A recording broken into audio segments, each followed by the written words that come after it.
What's going on, guys? Dylan, SDR Whisperer here. Got another awesome student spotlight with Isom here. Really great guy, one of our best and brightest in the community.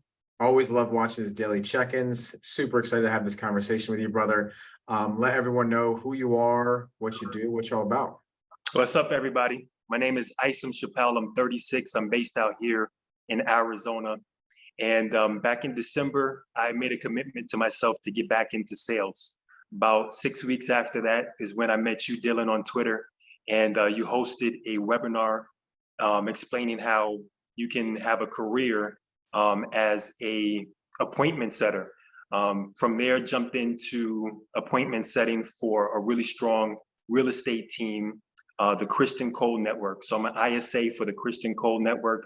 That's been my role for the past 4 or 5 months.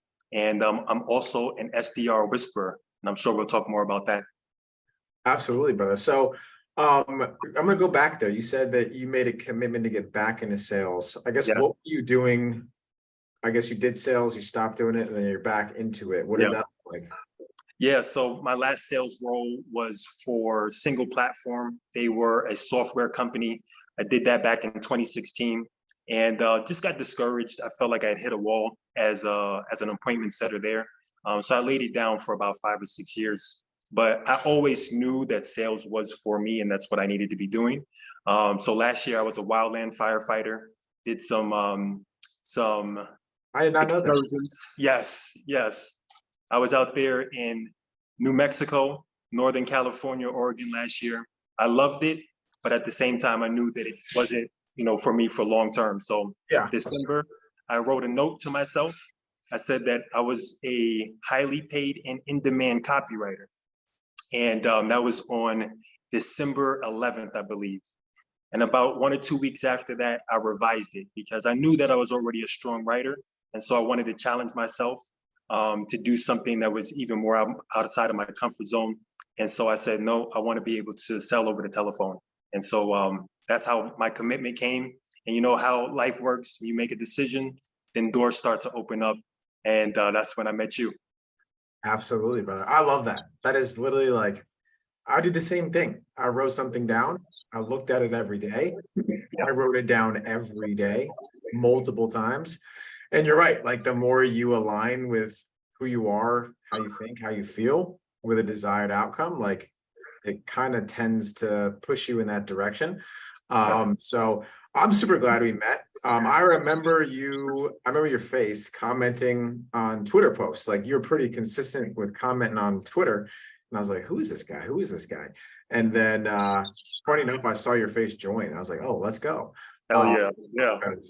Yeah. I mean, if you're consistent doing something, you're gonna be consistent doing everything. So as a firefighter, what was that? So I have a couple of buddies who are firefighters back in Jersey City. Shout out if they're watching this. But yeah, firefighting it's like they're obviously in the city, right? You were out like in wildfires, right? Yeah, it sounds like your friends are structured wildfire, which is a totally different ball game, in my opinion, than wildland firefighting. Wildland firefighting is like half of it is glorified camping, but when you're on, you're really on. For me, it was an amazing experience because I was working with my brother-in-law. Him and my sister started their own company. So last year was their first year in business. For me personally, it was an amazing experience because there was a few times where I felt the fear of death while we were out there. And that Does something to you. It does something to your mind. It repositions your priorities. And so I came back at the end of that summer and I just had a new outlook on life. That's one way to do it. So if anyone's listening, if you're unsure about where you want in life, maybe go run into a fire, but actually don't do that. That's what, so you're like David Goggins. Goggins does that. Hey man, I'm not even gonna put myself in his class yet. We're working towards that, but yeah. I listened to that podcast and Goggins, I didn't know that's what he did. I thought he was more so just like not a talking head, but like he was ex-Marine, SEAL team. And I thought he just like wrote books and toured and talked now, but he actually Yeah, he's owns about a it. pull-up record. He owns so many records like Iron Man and stuff like that. Yeah. Yeah. Oh yeah, his stories are crazy.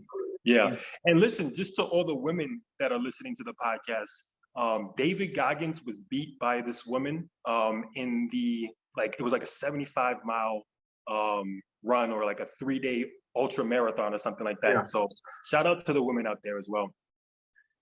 You need them. We need them. Yes. They Beating are. David Goggins.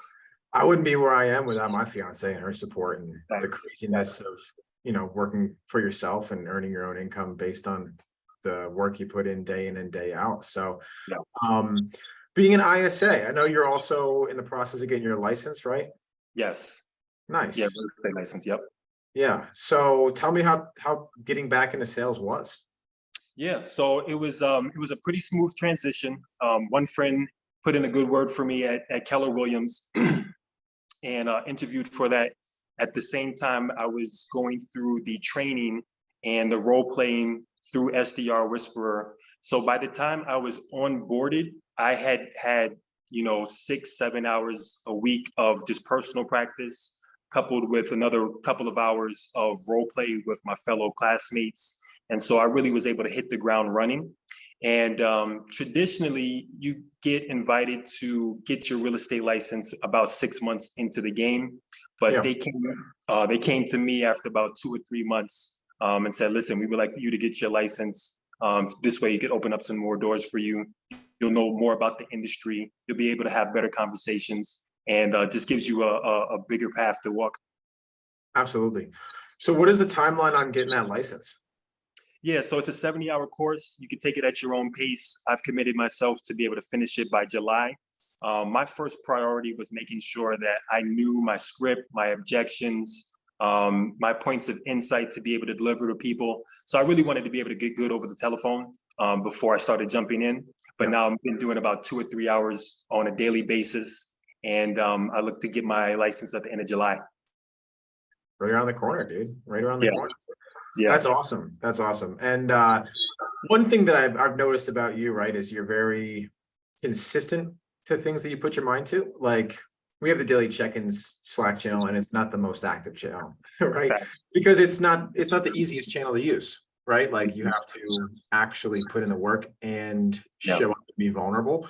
And you've been very consistent in doing that. How is like tracking specific things daily like been to like your overall compounding success? Yeah, I mean, what would you rather do? Would you rather do something 100% 1 or 2 times a month, or would you rather do something 50-70% every day of the month? So I saw my own feedback. So there's been days in the chat where I posted 5 or 6 X's when there should have been check marks. But that really, one, it's fun and it's fulfilling to be able to be honest with your group and your teammates because they support you and you give you feedback. I'll give you a quick example. So Andrew Manjarres and I, we do a weekly role play. So this past Tuesday, we started off the call. He asked me how I was doing. And I told him I'd been a little bit unfocused, not 100% disciplined. And right off the bat, he called me out. He was like, you said that last month, what's going on? And so to have somebody tell you the truth in love is some of the best inspiration. And I also love to be able to lead by example. And so I know that there's a lot of people in the group who are just starting out. I'm 36, so we've got people here in our group who are teens, in their 20s, and their 30s. And so I'm just really cognizant that my example can light a fire and inspire somebody within this group to become the best person that they can be. It works. Like I think some of our calls are not in alignment with your schedule, which is totally fine. But they mention them like, oh, Isom's crushing it. Isom's always checking in. Isom's doing this. So it doesn't go unnoticed, just so you know that. Thank you. Yeah, and I love that you are connecting with others. That's the whole idea of the group. When I was first starting out as an SDR, it was just me alone on an island, right? Obviously I had other people, but they were, at the time I looked at them as competition, not as like peers, right? but I didn't have like a structured program, right? That was kind of the motivation for Jake and I to build this, is like, this is God what bless y'all. we had, right? Yeah. Yeah. Yeah. So that's awesome to hear as myself, right? That what Yeah. we've created is actually making a positive impact in the people that go through it. That's the whole idea, because there's a Yeah. lot of people out there who, sell you something and don't deliver on it. So that's why we have these calls. You, Jake, Sam, you guys are hands-on. I can shoot you a DM or even give you a call on Slack, and you guys will respond. You've created a course and a system that's easy to follow. So really, if you just put the focus into it, you're going to become really good at your job. Yeah. And that's the hard thing, right? In our seat is like, you can only bring a horse to water. So like, the horses that actually drink are the ones that see the most success. Yeah. So I mean, that's everything in life, right? Yeah. Like, And I'll be real with you. There was a time in my life where if I came across you in the group, I would not have put myself 100% into it. But just like we talked about, what my experience in firefighting was last year, just being my age and additional maturity. So I totally get it when some people aren't able to go 100% in. But for those who do, it opens up new worlds. Like I'm meeting with people. I've got in on our weekly calls, we've got one gentleman who's got a 9-figure net worth. We have another gentleman who is a true master of sales, and he coaches a sales mastery course every Friday.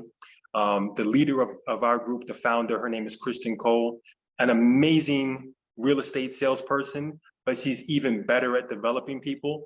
And so just to be able to get invited into these groups, because they saw something in me, and not just your grit and your persistence, but also your skill level, which you and the team helped me develop. absolutely, man. And like, all credit goes to you, right? At the end of the day, for putting in the work, putting in the hours, and having the correct mindset. But dude, that's awesome. And you like, I think before we started recording this, but you said you booked a call like what, like 20 minutes ago, 3 minutes ago? It was at 10:09 Mountain Standard Time. Yeah. There you go. Love that, dude. And how do you, so the ISAs, you get paid like a setter fee, a commission plus that? Yes. So my case is a little unique, but traditionally ISAs, we get paid a $3,000 a month salary, plus you get a bonus for setting appointments. We could talk a little bit more off camera about how mine is structured, but it's very lucrative, especially when you have your real estate license. So for those who have their real estate license, you're able to get 10% of the agent commission. So let's say the average home value that you schedule a meeting for is $400,000. The agent gets 5, 6, 7% of that.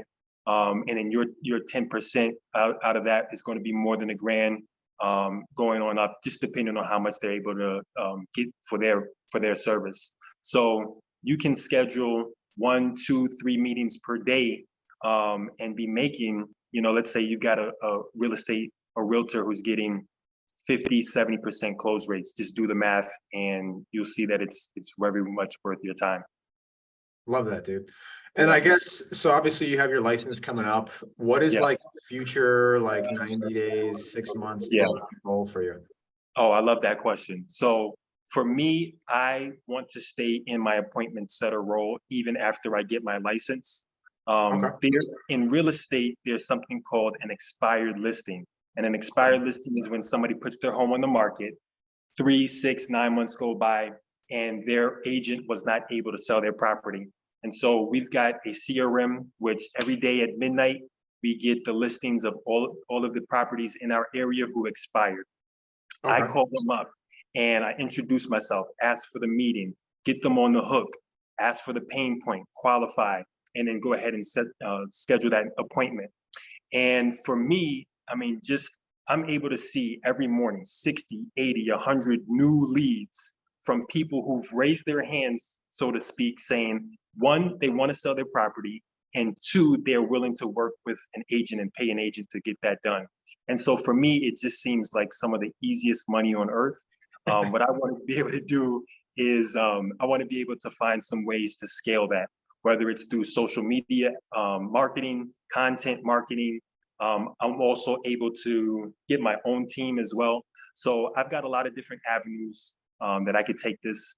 Don't necessarily want to be an agent myself because Yeah. there's a lot of driving involved. I've got 4 young sons, so Yeah. being, present and having time with them is my priority. But this is the best of both worlds. Love that. And that's a really good thing. It's like everyone wants to go from like setting to closing, right? Which would be essentially an agent. And like, it's really good to understand like who you are, what you want, and what aligns best with you, right? If it allows you to spend more time with your sons, like that's more valuable than extra commission, right? At the end of the day. And Totally. I could easily see you lead a team. Like, I think that's where I would see you is like, you had a team of like 3 to 5 underneath you. Yeah. And then do you make a override on that in that situation? What does that mean, override? So like you get a piece of what your team does. Yes, I would, that's how I would structure it. Yep. Nice. Yeah, that's the best way, is like you get paid in direct correlation to how good your team is. Exactly. Yeah, that's fulfilling for sure. For sure. Sweet, dude. Well, it was great catching up with you. I'll let you get back to making some money here. I won't take too much of your time. Okay. But if anyone has watched this far, which I hope you guys have, what's like one lasting thing that you would leave with anyone watching? Don't try to be perfect. When you're having conversations with people, you're having a conversation with another person. Sometimes the things that I consider mistakes or flaws actually endear and ingratiate me with the prospect. And treat people with respect, no matter how they respond to you. You can only control yourself, and be consistent. Give it your all every single day. Love that, brother. Well, if anyone's watching and you want to have a situation such as Isom here, join the SDRwhisperer.com. Would love to have you in here and love to put you on the same path as you are. But other than that, brother, it was awesome meeting you. Awesome talking today. Excited for you to get your license. Yes. I'll see you in Slack, and you have a great weekend. Thank you so much. Peace, y'all. Peace.